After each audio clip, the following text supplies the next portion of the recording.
AFC महिला Asian cup छनौट अन्तर्गत नेपालले उज्बेकिस्तानमा लाओससँग खेल्दै नेपालको 100औं अन्तर्राष्ट्रिय महिला फुटबल खेल र नयाँ प्रशिक्षक प्याट्रिक डी वाइल्डको पनि डेब्यू खेल नेपाल र लाओस दुवैले पछिल्लो 4 खेलमा जित हात पार्न सकेनन्। कस्तो होला त नेपाल र लाओस बीचको खेलको नतिजा। एएफसी महिला एसियन कप छनौट अन्तर्गत समूह एफ का खेलहरू आइतबारदेखि उज्बेकिस्तानमा सुरु हुँदैछन्। एसियन कप छनौट हुने लक्ष्य सहित उज्बेकिस्तान पुगेको नेपालले नयाँ प्रतिद्वन्दी लाओससँग खेलेर छनौट यात्रा सुरु गर्नेछ।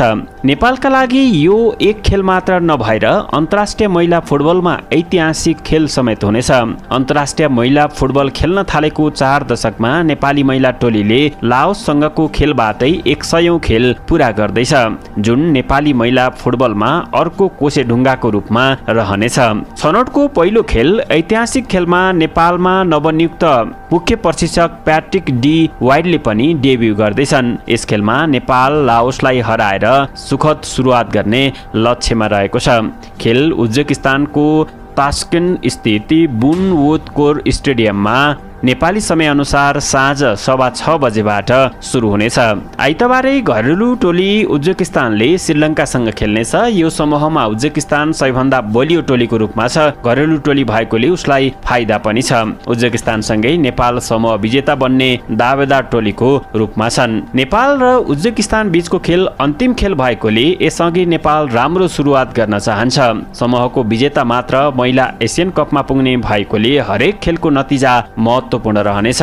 अन्तिममा अङ्क बराबर भएमा गोल अन्तर पनि महत्त्वपूर्ण बन्न सक्छ।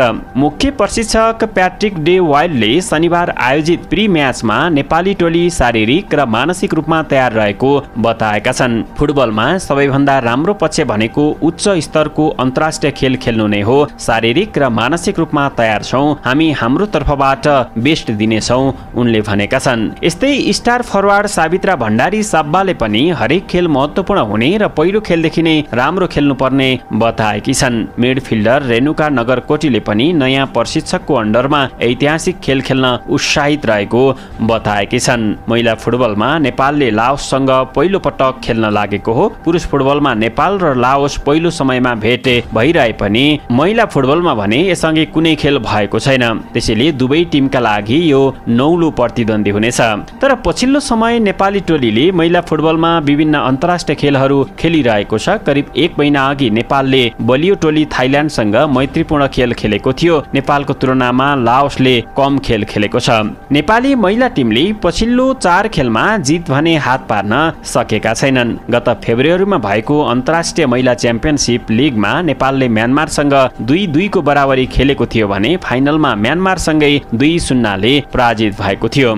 यस्तै जुन 2 मा थाइल्यान्डसँगको अन्तर्राष्ट्रिय मैत्रीपूर्ण खेलमा नेपाल 2-0 ले पराजित भएको थियो। त्यसअघि मे 30 मा भएको क्लोज डोर म्याचमा पनि थाइल्यान्डसँग नेपाल 1-0 ले पराजित भएको थियो। नेपाली महिला टिमले पछिल्लो पटक अन्तर्राष्ट्रिय महिला च्याम्पियनशिपमै लिग चरणमा लेबनानलाई 1-0 ले हराएको थियो। त्यही च्याम्पियनशिपमा नेपालले यसअघि किर्गिस्तानलाई पनि 1-0 कै नतिजामा पराजित गरेको थियो। लाओसले पनि पछिल्लो 4 खेलमा जित हात पार्न सकेको छैन।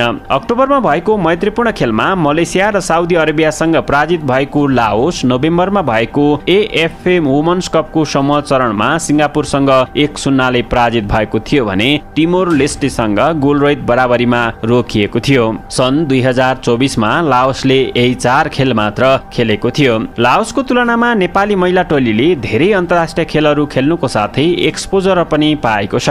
फिफा वरियतामा नेपाल लाओस भन्दा 7 स्थान माथि रहेको छ। पछिल्लो वरियतामा नेपाल 100औं स्थानमा रहँदा लाओस 107औं स्थानमा रहेको छ।